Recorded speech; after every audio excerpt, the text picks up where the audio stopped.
Pemirsa, Menteri Perdagangan Budi Santoso mengecek harga minyak kita di Pasar Tomang, Jakarta Barat. Selain itu, Mendak juga mengecek stok kebutuhan bahan pokok dan memastikan akan terkendali selama puasa hingga Lebaran.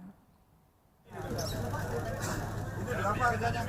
Sesuai head, Pak. Cuma kembali. Harganya normal ya, sesuai HET 15.700 ya.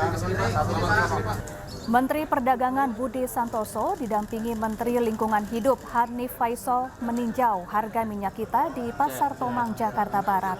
Di pasar ini, minyak kita terpantau sesuai dengan harga eceran tertinggi, yakni berkisar Rp15.700. Takarannya pun sesuai dengan kemasan.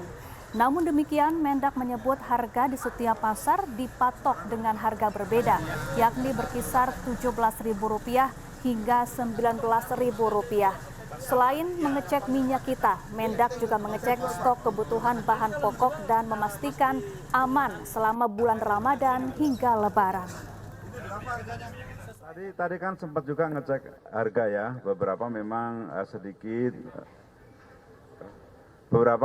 tadi mengalami kenaikan, tetapi tadi kita lihat minyak kita tadi harganya sesuai HET 15.700 ya. Memang ternyata di setiap pasar tidak sama. Ada yang di atas HET, ada yang masih sama dengan HET. Contohnya tadi masih sama dengan HET dan ukurannya normal 1 liter ya. Jadi kami berharap pasokan tetap ada. Kalau kita lihat tadi pasokan juga penuh ya, tidak ada yang kurang.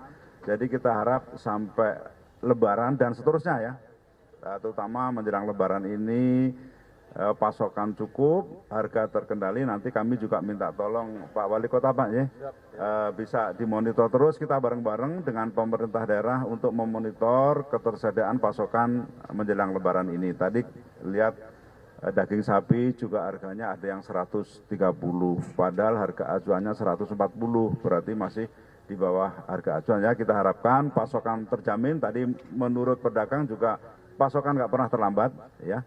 Jadi pasokan terjamin, harga terjangkau. Mudah-mudahan masyarakat bisa menikmati Lebaran dengan damai ya, dengan harga-harga yang terjangkau. Pemirsa, sejumlah anggota DPR melakukan inspeksi mendadak ke kantor PT Produksi Film Negara atau PFN di Jatinegara, Jakarta Timur. Saat sidak Direktur PFN yang baru, Rivian Fajar Syah alias Ivan Seventeen terlambat 40 menit datang ke kantor.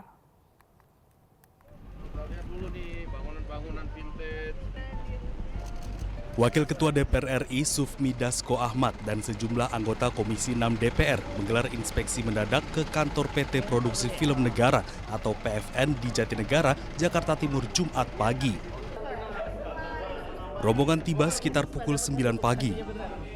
Mereka harus menunggu di ruang tunggu karena Direktur PFN yang baru, Rivian Fajar Syah alias Ivan, belum datang. Setelah 40 menit berselang, barulah Ivan tiba di kantornya.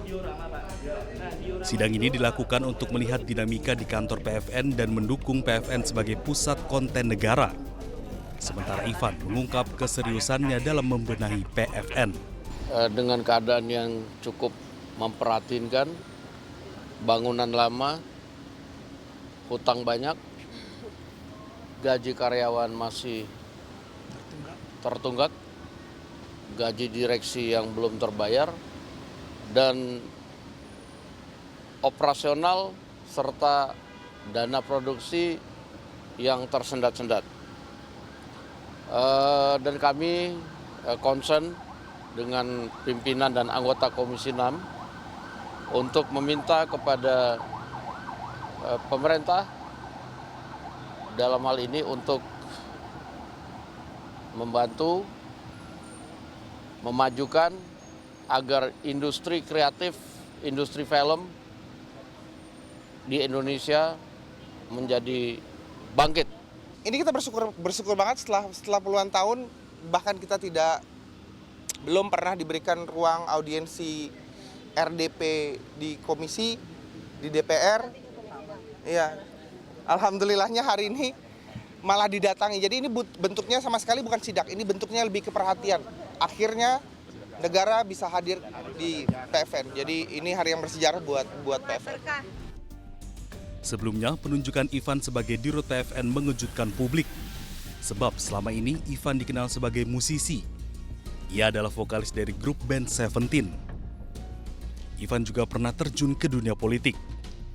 Pada 2014, Ivan mencalonkan diri sebagai calon anggota DPR RI dari Partai Gerindra. Sementara pada 2019, ia nyalek melalui Partai Kebangkitan Bangsa.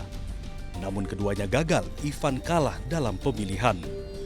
Tim Liputan iNews melaporkan. Kita ke informasi lain pemirsa, sidang perdana kasus perkara Harun Masiku dengan terdakwa Hasto Kristianto digelar hari ini di Pengadilan Tipikor Jakarta. Agenda sidang adalah pembacaan surat dakwaan dari Jaksa Penuntut Umum.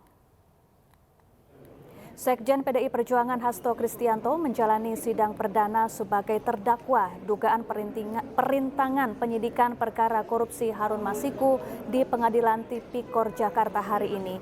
Dalam dakwaannya, Jaksa Penuntut Umum mengungkapkan Hasto Kristianto memberi uang 600 juta rupiah ke anggota KPU 2017-2022 Wahyu Setiawan. Hasto juga didakwa merintangi penyidikan, salah satunya dengan memerintahkan Nur Hasan untuk meminta Harun Masiku merendam handphone ke dalam air.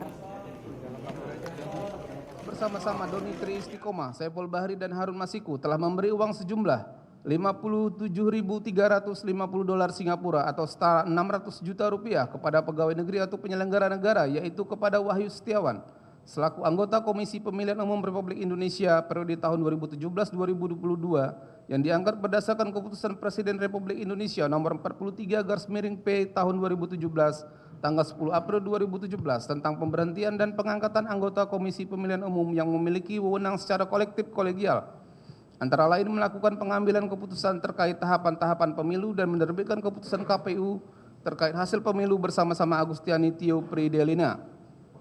Dengan maksud supaya pegawai negeri atau penyelenggara negara tersebut berbuat atau tidak berbuat sesuatu dalam jabatannya yang bertentangan dengan kewajibannya, yaitu uang tersebut diberikan dengan maksud supaya Wahyu Setiawan mengupayakan agar KPU RI menyetujui permohonan pergantian antar waktu atau PAW calon legislatif terpilih daerah pemilihan Sumatera Selatan 1 atas nama Rizky Aprilia kepada Harun Masiku. Sengaja mencegah, merintangi atau menggagalkan secara langsung atau tidak langsung penyidikan, penuntutan, dan pemeriksaan di sidang pengadilan terhadap tersangka dan terdakwa ataupun para saksi dalam perkara korupsi, yaitu dengan sengaja telah melakukan perbuatan mencegah, merintangi, atau menggagalkan secara langsung atau tidak langsung penyidikan terhadap tersangka Harun Masiku. Kemudian terdakwa melalui Nur Hasan memberikan perintah kepada Harun Masiku agar merendam telepon genggam miliknya ke dalam air dan memerintahkan Harun Masiku untuk menunggu atau standby di kantor DPP PDI Perjuangan dengan tujuan agar keberadaannya tidak bisa diketahui oleh petugas KPK. Pada sekitar pukul 18.35 WIB, bertempat di sekitar Hotel Sofyan, Cut Mutia, Jakarta, Harun Masiku bertemu dengan Nur Hasan, menindaklanjuti perintah terdakwa, dan atas bantuan Nur Hasan pada jam 18.52 WIB, telepon genggam milik Harun Masiku tidak aktif dan tidak terlacak. Selanjutnya, petugas KPK memantau keberadaan Harun Masiku melalui update posisi telepon genggam milik Harun Hasan yang terpantau pada jam 20.00 WIB bersama dengan Harun Masiku berada di Perguruan Tinggi Ilmu Kepolisian atau PTIK. Dan pada saat bersamaan, Kusnadi selaku orang kepercayaan terdakwa juga terpantau berada di PTIK. Kemudian petugas KPK mendatangi PTIK namun tidak berhasil menemukan Harun Masiku. Halo, selamat malam. Apa kabar pemirsa? Berita aksi unjuk rasa mahasiswa yang berakhir ricuh di depan Mapolresta Medan, Sumatera Utara tadi menjadi pembuka jumpa kita di iNews Prime. Kami juga memiliki informasi terkait sidang perdana Sekjen PDI Perjuangan Hasto Kristianto sebagai terdakwa dugaan perintangan penyidikan kasus Harun Masiku. Saya Syafaati Suryo, inilah iNews Prime selengkapnya.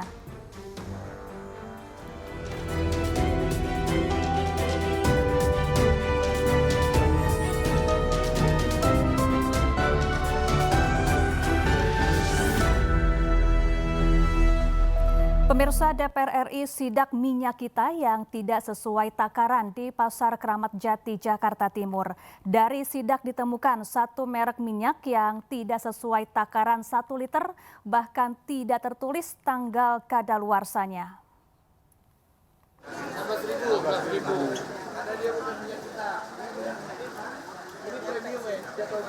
Nggak nyampe 800.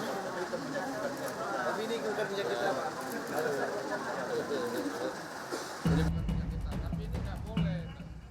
Pimpinan dan anggota DPR melakukan sidak minyak kita di Pasar Keramat Jati, Jakarta Timur. Hasilnya ditemukan minyak merek lain yang hasil takarannya kurang dari 1 liter.